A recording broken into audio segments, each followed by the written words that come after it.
يعني صلاة الفجر امتحان، ولا ود الناس ان صلاة الفجر الساعة 7 علشان يقومون يصلون ويداومون؟ لا، صلاة الفجر الساعة 5.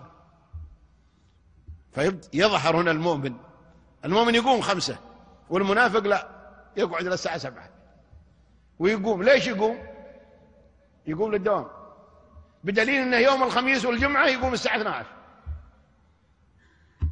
فقيامة 7 ما هي لله، قيامة 7 عشان الدوام، وعلى هامش الدوام صقع على ركعتين ومشى.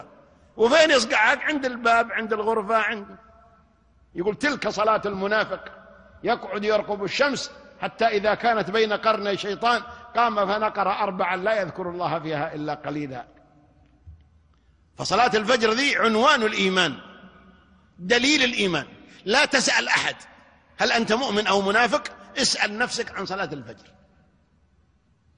فإن كنت من أهلها وبانتظام فاعلم أنك مؤمن، وليس بينك وبين الجنة إلا أن تموت. هنيئا لك. وللأسف الشديد فقد أضاع كثير من الناس هذه الفريضة العظيمة،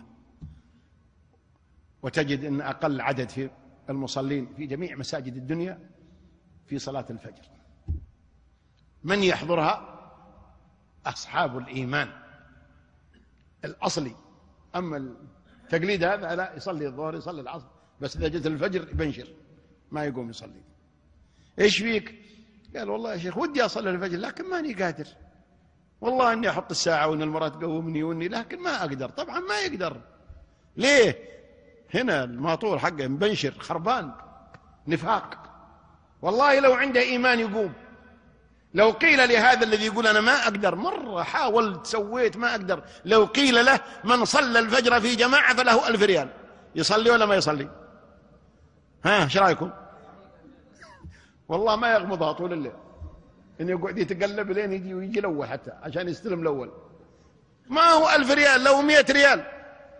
لو صدر أمر الآن أنه لوحظ أن بعض الناس يتخلف عن صلاة الفجر، فقد تقرر صرف مكافأة يومية لمن صلى الفجر أو صلى جميع الصلوات، كل صلاة عليها 100 ريال. ايش رايكم؟ لا إله إلا الله. كبير أو صغير، رجل أو امرأة، شوفهم والله يجونك مثل ما شاء الله. وخاصة الشيبان الله يوفقهم، بيجي من بعد العشاء ومخدتها معه يرقد في الصف الأول. ايش بك جيت ذا الحين؟ قال والله ما يجيني النوم الا هنا، ابغى استلم مع الاول.